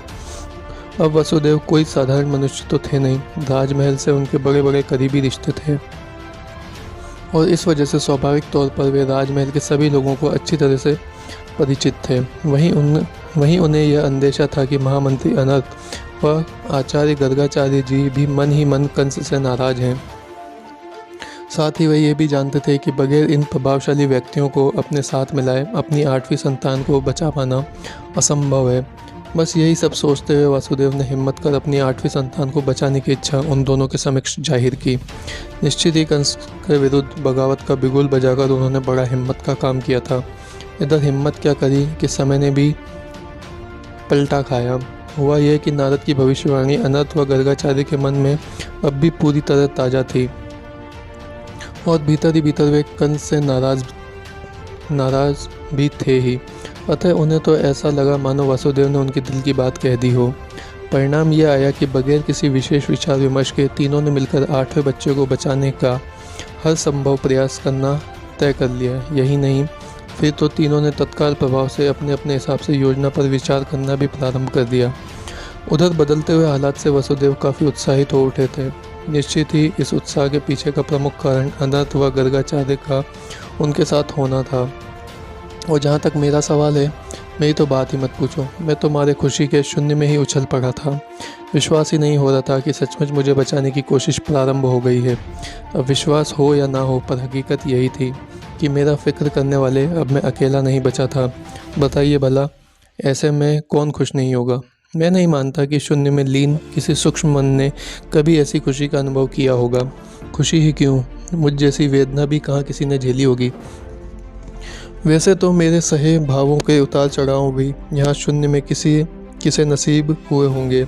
ऐसा देखा जाए तो शून्य में लीन किस मन के व्यक्तित्व को यहाँ ही पड़े पड़े इतना चौतरफा विकास हुआ होगा। यानी मैं हर दृष्टि से अद्वितीय होने की दौड़ में लग गया था। ऐसे में सोचना लाजमी ही था कि कहीं सचमुच नारद ने जाने अनजाने मेरे अद्वितीय होने की नींव तो नहीं डाल दी थी। लेकिन मेरी ये खुशी कहूँ या गलतफहमी ज़्यादा देर टिक नहीं पाई। पिताजी को अचानक क्या सूझी कि वे गोकुल चले गए। मैं उदास हो गया। अरे मथुरा में इतने काम पड़े हैं, भला ये भी कोई समय है गोकुल जाने का। फिर सोचा शायद वे इस समय झेल रहे मानसिक त्रास को कुछ हल्का करने तो अपनी प्यारी पत्नी रोहिणी से मिलने गए होंगे। आखिर उनका अपना भी तो कोई जीवन है कि नहीं। कहने का तात्पर्य फैली घबराहट के बावजूद मैंने अपनी सोच की सकारात्मकता बनाए रखी। उधर गोकुल में कमाल हो गया। वसुदेव जी के वहाँ जाने का भी एक सकारात्मक परिणाम आया। वहाँ मुझे बचाने का एक नया व अनोखा तरीका उभर कर सामने आया। हुआ ये कि वहाँ उन्हें पता चला कि नंद की पत्नी यशोदा भी गर्भवती है और करीब 4 माह बाद यशोदा की प्रसूति के आसार हैं। वसुदेव, जिनका चिंतन दिन रात अपनी 8वीं संतान को बचाने में लगा हुआ था, यह सुनते ही तत्क्षण उनके दिमाग में एक योजना ने जन्म भी ले लिया।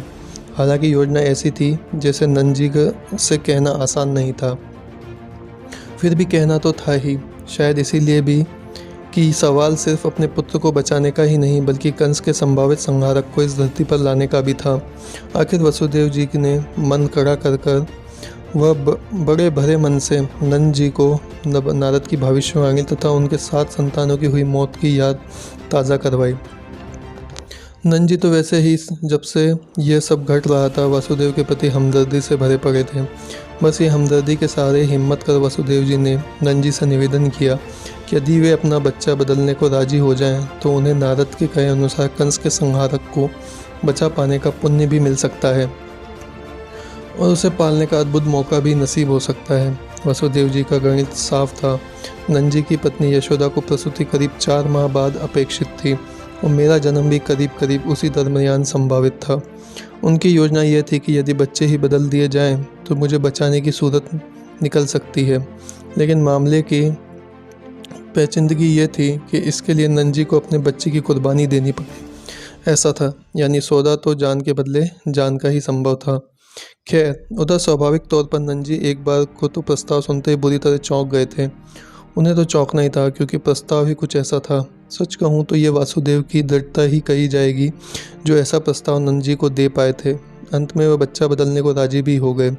उधर यह भी मानना ही होगा कि नंद जी द्वारा अपनी संतान कंस को सौंपना एक कठोर निर्णय था। निश्चित ही ये एक ऐसी कठोर अग्नि परीक्षा थी जिससे गुजरना आसान नहीं था।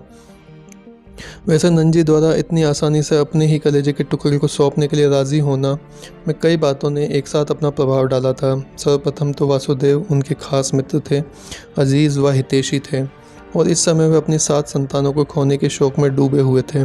दूसरा, संतान खोकर भी संतान तो उन्हें मिल ही रही थी और फिर नंद जी भी कंस की दुष्टता पर लगाम लगाना तो चाहते ही थे। अतः शायद एक अच्छे नागरिक की तरह यह कुर्बानी देकर वे अपना फ़र्ज अदा कर रहे थे। और सबसे बड़ी बात यह है कि इस बहाने उन्हें कंस के भावी संहारक और एक अद्भुत बालक को पालने का मौका भी मिल रहा था। यानी कुल मिलाकर नंद जी के राजी होने में एक नहीं अनेक बातों ने अपना प्रभाव छोड़ा था। शायद नंद जी के राजी होने में महामंत्री व आचार्य के योजना में शामिल होने ने भी अपनी महत्वपूर्ण भूमिका निभाई होगी, क्योंकि निश्चित ही राजभवन के प्रमुख स्तंभों का योजना में शामिल होना हर दृष्टिकोण से एक आश्वासन की बात तो थी ही। खैर, जब बच्चे बदलने पर रजामंदी हो गई तो सबसे पहले यह तय किया गया कि यशोदा व देवकी को इसके बारे में कुछ नहीं बताया जाएगा। उनका मानना था कि ऐसी बातों में महिलाओं को बताने से योजना की गुप्तता पर बुरा असर पड़ता है। यही नहीं, अब तो वसुदेव इतने उत्साहित हो उठे कि देखते ही देखते उन्होंने योजना के अंतिम रूप भी दे दिया। योजना अनुसार नंद जी को यशोदा को लेकर प्रसूति के लिए मथुरा आना था और जहां उन्हें ठहराने की व्यवस्था वासुदेव जी की जिम्मेदारी थी तथा इसके आगे की सारी जिम्मेदारी अनर्थ व गर्गाचार्य के मजबूत कंधों को उठानी थी। यानी योजना के साथ साथ कार्यों का विभाजन भी स्पष्ट रूपेण हो चुका था। हालांकि एक और यहाँ मुझे बचाने की कवायद तेज हुई थी तो वहाँ कंस भी सोया नहीं था। उसने भी 8वें शिशु का हर हाल में वध करने के लिए चक्र तेजी से गतिमान कर दिए थे। वह 8वें शिशु के मामले में कोई जोखिम नहीं लेना चाहता था, उसे लेना भी नहीं चाहिए था। आखिर ये 8वां ही तो मेरे सारे फ़ायदे की जड़ था, सारे फसाद की जड़ था। खैर, इधर अपने इस कार्यक्रम का शुभारंभ करते हुए उन्होंने सबसे पहले देवकी व वासुदेव को फिर कड़े पहरे के बीच कारागृह में डाल दिया।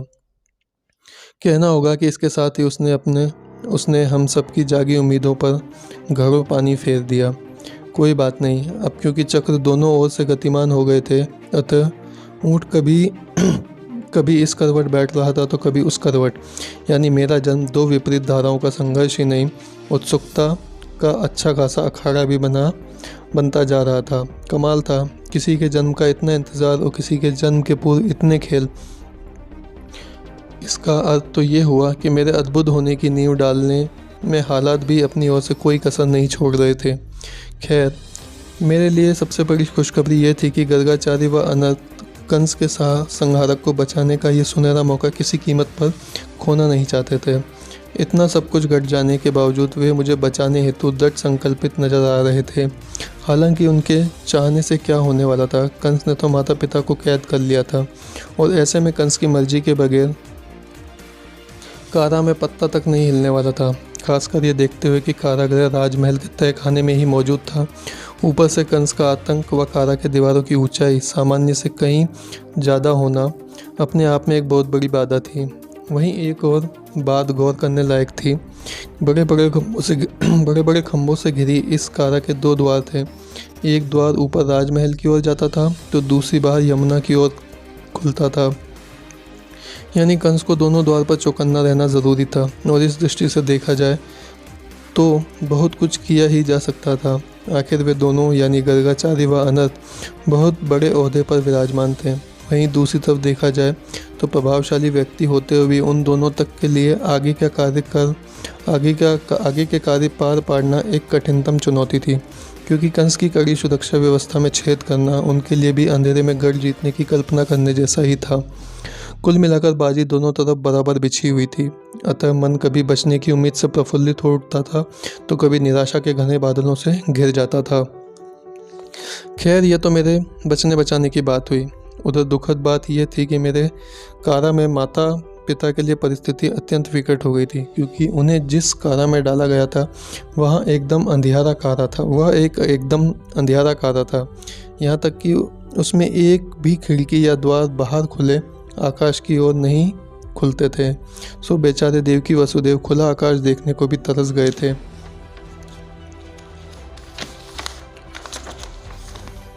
यह कम था तो वहाँ उनके पास बातचीत करने को भी कोई न था। ये सब देख स्वाभाविक रूप से मुझे काफ़ी दुख हो रहा था। आखिर मेरे माँ बाप को इतने कष्टदायक दिन मेरे खातिर ही तो व्यतीत करने पड़ रहे थे। उस पर जुल्म ये कि ये सारा कष्ट वे सह रहे थे अपने होने वाली 8वीं संतान को अपने ही हाथों मौत रूपी कंस को सौंपने के लिए। शायद ही संसार के किसी माँ बाप ने इस पैमाने की पीड़ा कभी सही होगी। अब किसी और ने सही हो या नहीं, पर इधर मेरे पास यह तमाशा देखने के अलावा दूसरा कोई चारा नहीं था। मुझे तो अपने जन्म का और उसके परिणाम का इंतज़ार करना ही था। यानी बात समय की थी और जिसे समय पर छोड़ना ही बेहतर था। देखा आपने, अचानक मेरे भीतर दृष्टता का उदय होने लगा।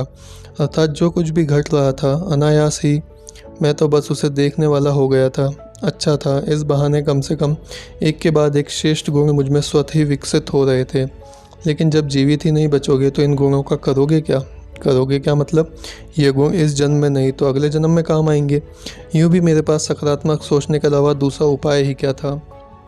खैर, इधर वर्तमान परिस्थिति पर लौट आऊँ तो क्योंकि पिता कारा में कैद थे, अतः मुझे बचाने के लिए पूरा दारोमदार अनर्थ व गर्गाचारी के कंधों पर आन पड़ा था और मानना पड़ेगा कि दोनों ने भी अपनी ओर से कोई कसर नहीं छोड़ रखी थी।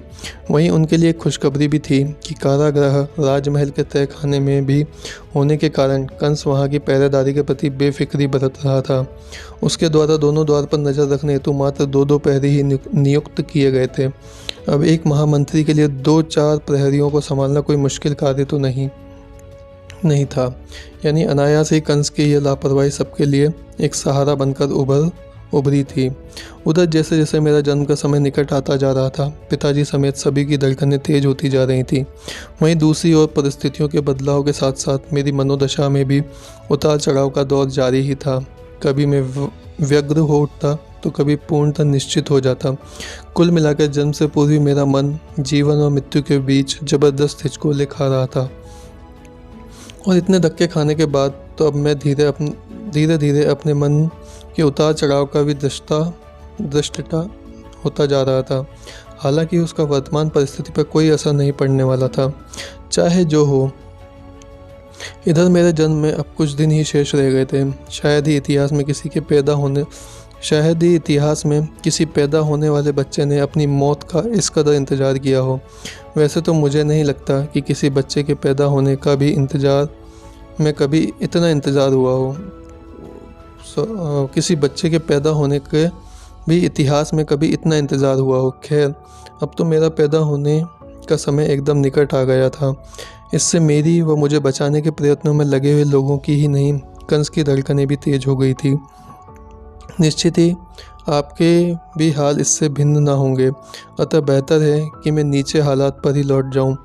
और वहाँ से खुशखबरी ही थी। दिन ब दिन मेरे बचने के आसार बढ़ते चले जा रहे थे।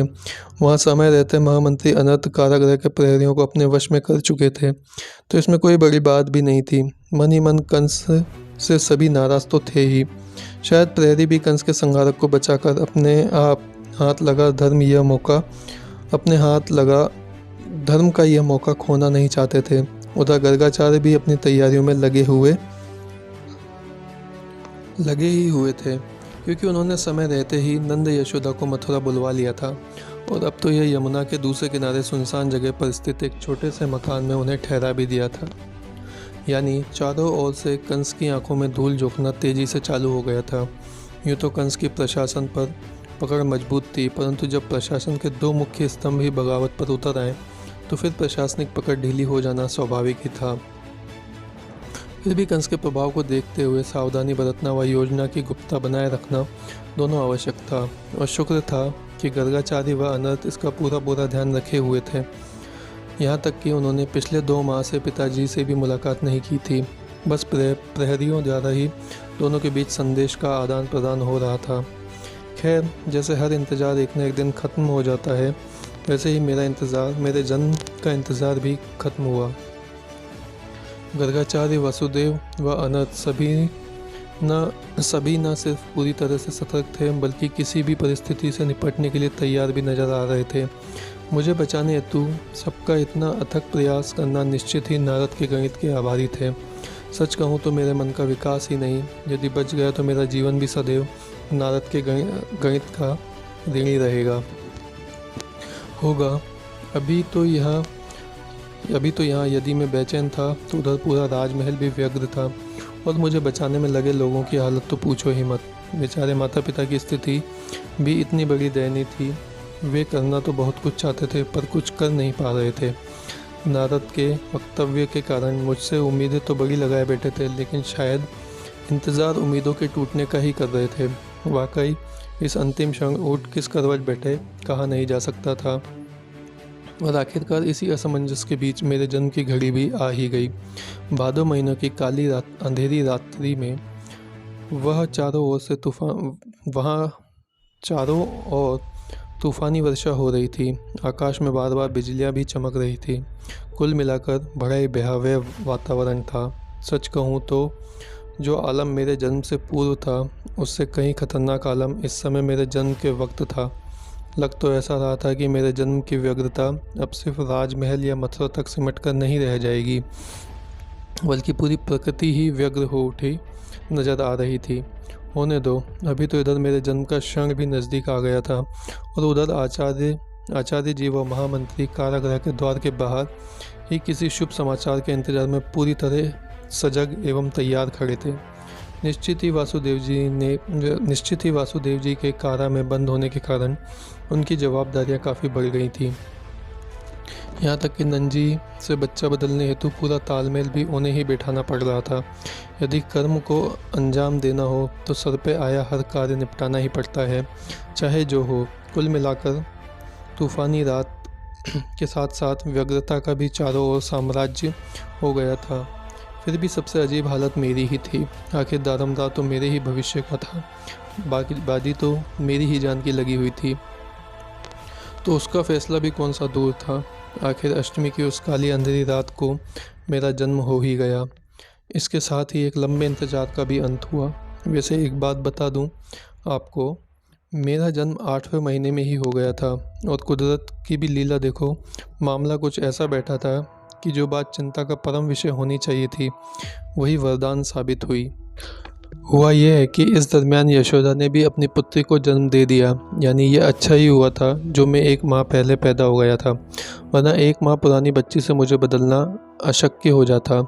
कहने का तात्पर्य यह है कि समय से पूर्व के जन्म ने उल्टा आचार्य जी व महामंत्री का कार्य आसान कर दिया था, अन्यथा तो अब तक की सारी मेहनत पर पानी ही फिर गया होता। वैसे इसका एक अन्य तत्कालिक फ़ायदा भी हुआ। अभी मेरा पैदा होने में कुछ दिन बाकी हैं। इस भुलावे में खोया कंस इस समय पूरी तरह सतर्क भी नहीं था। निश्चित ही इसने भी इन दोनों का कार्य आसान कर रखा था। खैर, उधर वासुदेव ने तो पैदा होते ही मुझे उठाया और बड़े प्यार से चूमा। सुंदर, सांवला और तेजस्वी बच्चा अपनी गोद में पाकर वसुदेव जी तो धन्य हो गए थे। उनके हृदय में प्रेम की हजारों तरंगें उठ रही थी, लेकिन उनके अपने प्रेम पर नियंत्रण रखना आवश्यक था, क्योंकि समय की मांग कुछ और थी। अरे भाई, इससे पहले कि मैं पल दो पल की बात हो जाऊं, मुझे कंस के चंगुल से छुड़ाने का भयानक कार्य सामने मुंह फाड़े नहीं खड़ा था क्या। अतः समय की नजाकत्ता को देखते हुए वे तुरंत मुझे गोद में उठाकर कारागार के पिछले द्वार की ओर भागे। उधर प्रहरियों ने वासुदेव की गोद में बच्चा देखते ही तुरंत कारा के द्वार खोल दिए।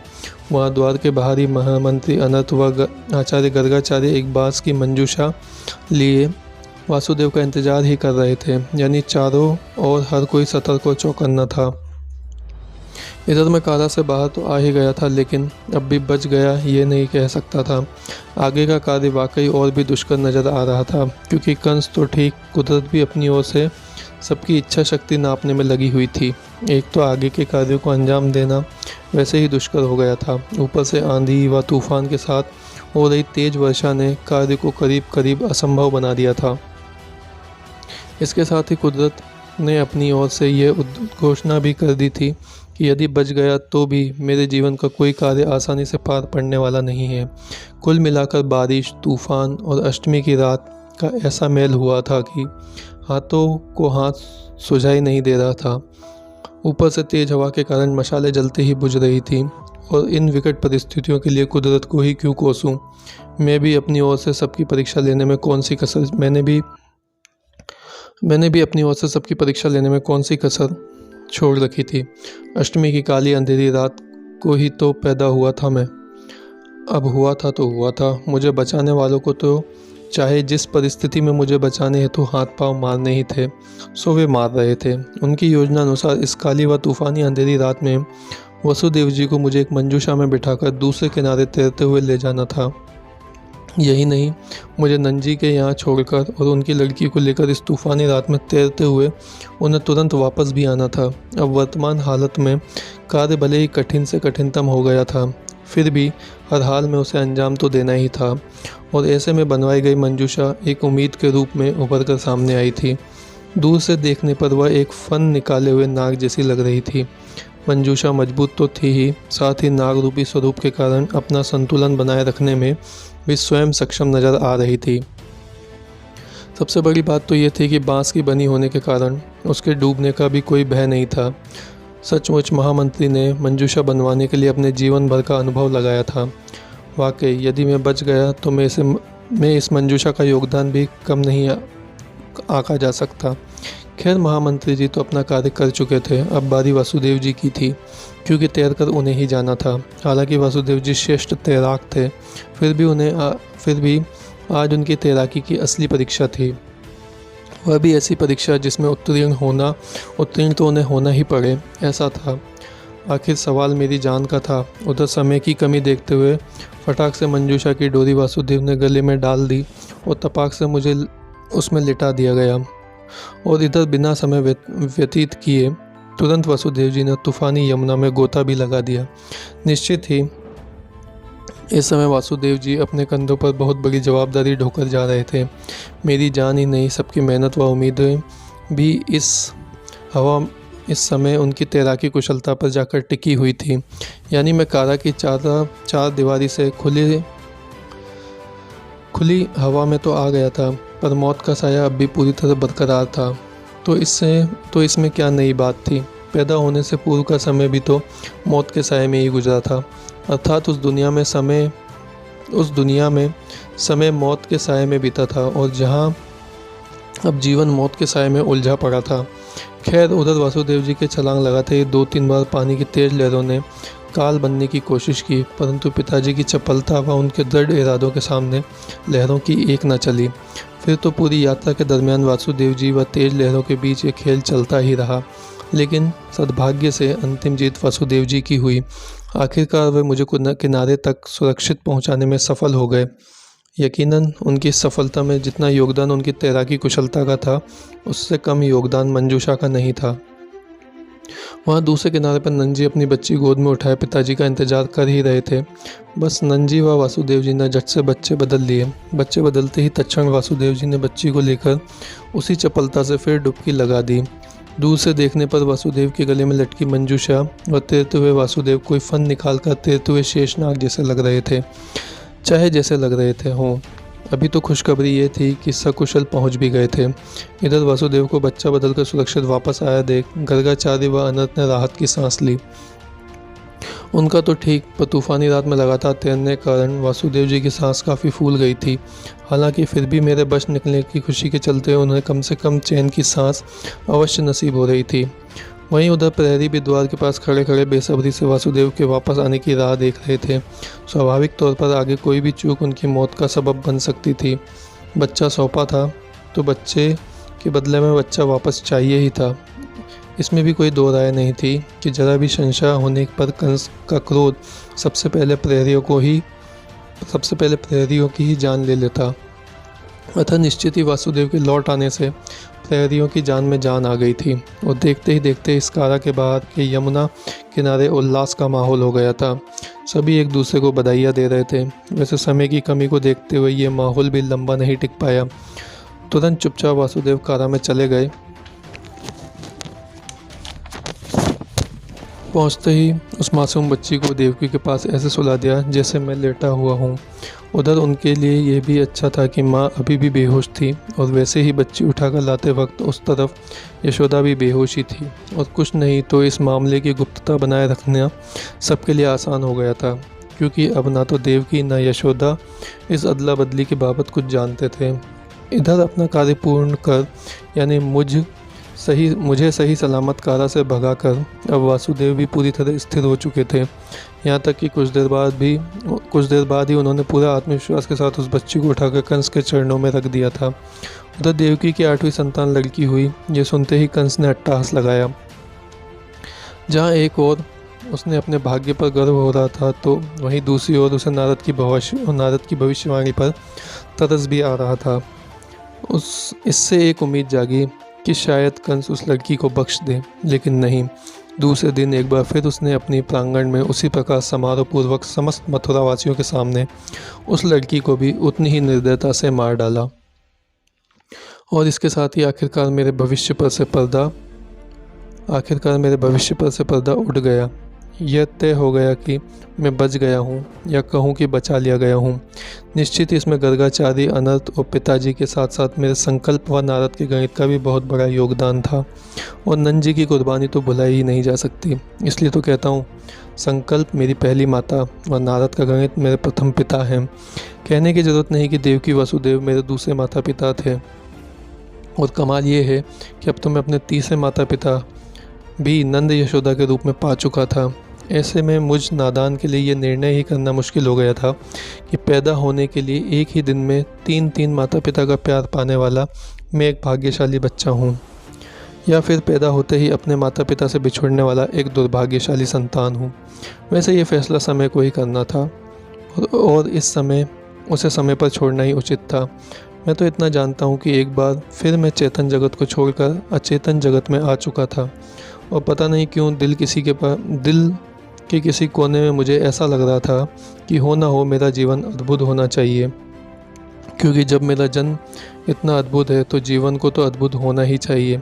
आप ही देखिए, साधारण किसी के भी जीवन की कहानी उसके जन्म से शुरू होती है, लेकिन मेरे जीवन की कहानी तो मेरे वास्तविक जन्म से 10 वर्ष पूर्व ही प्रारंभ हो चुकी थी। अतः मुझे ये सोचने का पूरा अधिकार था कि यह एक अद्भुत बालक की अद्भुत जीवन गाथा सिद्ध हो सकती है। खैर, समय के गणित का ज्ञान क्या नहीं कर सकता, यह नारद के गणित ने दिखा ही दिया। अब वह न सिर्फ समय पैदा कर सकता है बल्कि समय बदल भी सकता है, और तो और वह चाहे तो समय को मार भी सकता है।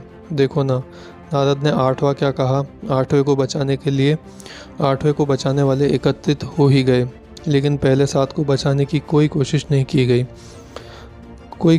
की थी, तो वह भी देवकी वसुदेव की ही संतान। परंतु फर्क सिर्फ इतना रह गया था कि उनके साथ नारद की भविष्यवाणी का बल नहीं था।